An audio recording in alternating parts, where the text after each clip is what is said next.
Assalamualaikum warahmatullahi wabarakatuh. Salam sejahtera bagi seluruh alam. Semoga kita semua sehat selalu dan dalam lindungan Allah, Tuhan yang Maha Kuasa. Pada kesempatan kali ini kita akan membahas tentang orang-orang yang berhakikat.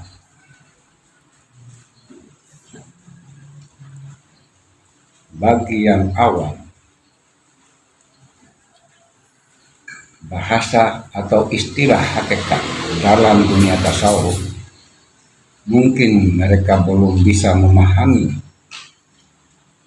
Namun bagi yang sudah bertasawuf atau orang-orang yang sudah berhakikat, bahasa yang dipakai dalam dunia tasawuf khususnya yang berhakikat, tentu saja mereka bisa memahami dan mengerti setiap kalimat, setiap istilah yang dibahas atau yang diungkap dalam mencari suatu kebenaran, khususnya dalam berkeyakinan.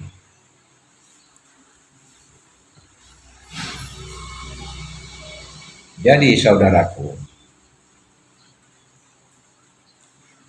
ilmu hakikat adalah bagian dari ilmu tasawuf, yang mana dalam dunia tasawuf itu dibagi menjadi 4 tingkatan,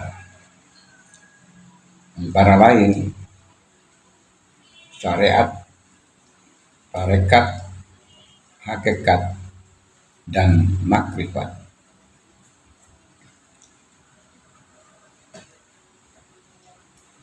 Bagi yang belum bisa berhakikat,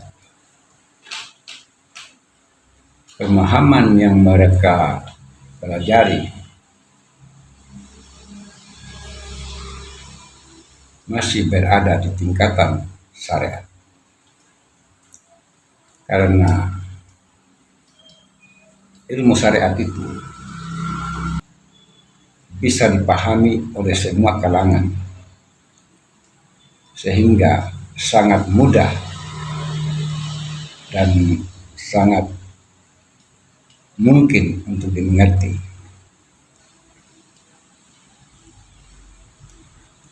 Jadi ilmu syariat bagi yang awam,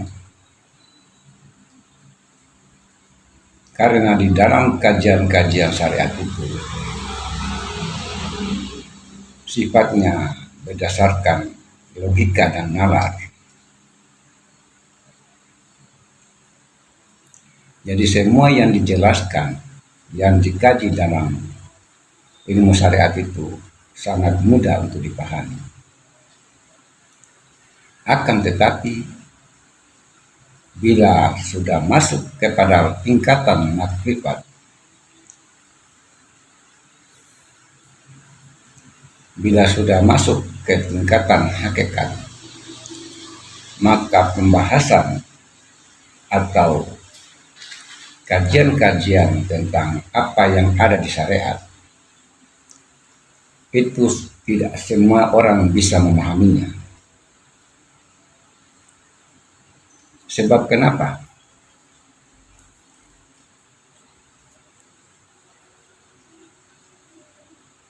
Dalam ilmu hakikat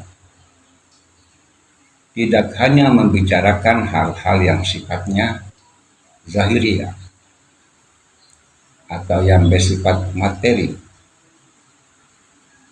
yang bersifat fisik. Namun ilmu hakikat mengkaji, mendalami hal-hal yang sifatnya substansi daripada apa yang diceritakan atau yang dijelaskan oleh syariat, sehingga dalam memahami ilmu hakikat itu butuh pemikiran yang jernih, butuh pemikiran yang tajam dan kritis. Tentu hal ini tidak mudah bagi kalangan yang masih awam, karena untuk mendapatkan pemahaman yang tajam dan kritis itu bukan hanya sekedar kemampuan dalam berpikir, namun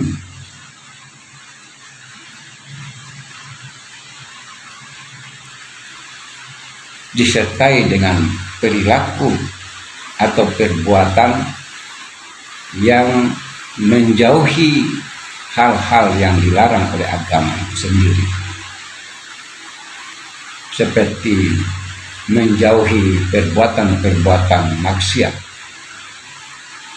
melakukan amal-amal yang soleh, mengutamakan kepentingan orang lain atau kepentingan umum di atas kepentingan diri sendiri.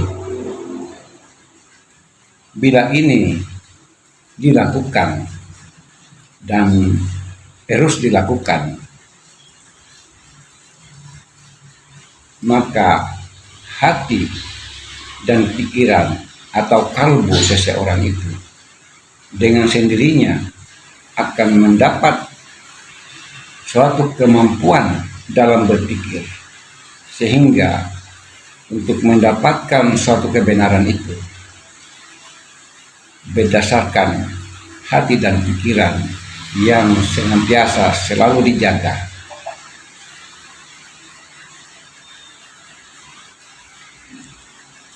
Olehnya itu, orang-orang yang berhakikat bukan hanya sekedar mengutamakan ketajaman dalam berpikir